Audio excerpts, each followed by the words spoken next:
আপনারা দেখছেন পজিটিভ বার্তা channel. Think positive, be positive. এটা গঠিত হয়েছে আমাদের শিল্প, স্বাস্থ্য বিষয়ক বিভিন্ন প্রতিষ্ঠান, শিক্ষা বিষয়ক বিভিন্ন প্রতিষ্ঠান, ট্যুরিজম, মহিলা এন্টারপ্রেনার,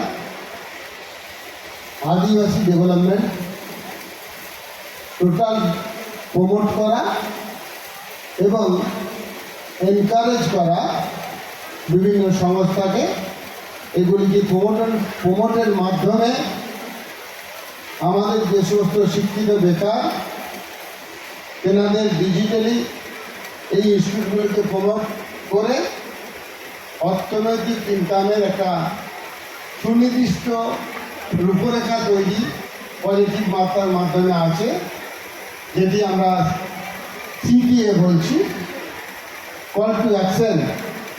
মূল উদ্দেশ্য, যে সমস্ত ছেলেমেয়েরা পড়াশোনা করেছে অথচ জব পায়নি, বাড়িতে বসে আছে, কিছুটা হতাশাগ্রস্ত, এনাদেরকে অর্থনৈতিক সাপোর্ট করে উজ্জীবিত করে ডিজিটালি সাউন্ড করে ওয়ার্ল্ডের বিভিন্ন প্রযুক্তি এবং ডেভেলপমেন্টের সঙ্গে যুক্ত করার উদ্দেশ্যেই কল টু অ্যাকশন গঠিত হয়েছে।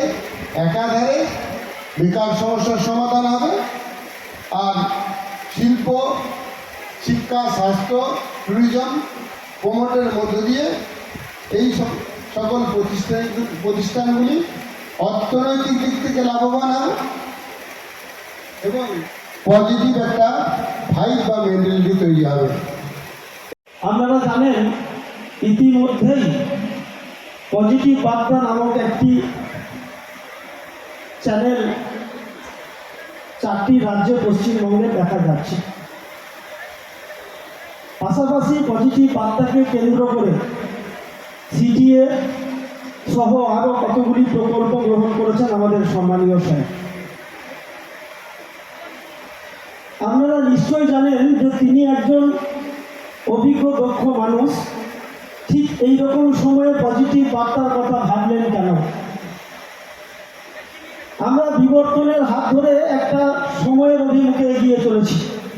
ঠিক যে সময়টায় আমরা এগিয়ে চলেছি, সেই সময়ের মধ্যে আত্মকেন্দ্রিকতা, মানুষে মানুষে ভেদাভেদ, বৈষম্য একটা বড় রোগের মতো সৃষ্টি হয়েছে মানুষের জীবনযাত্রার মধ্য দিয়ে।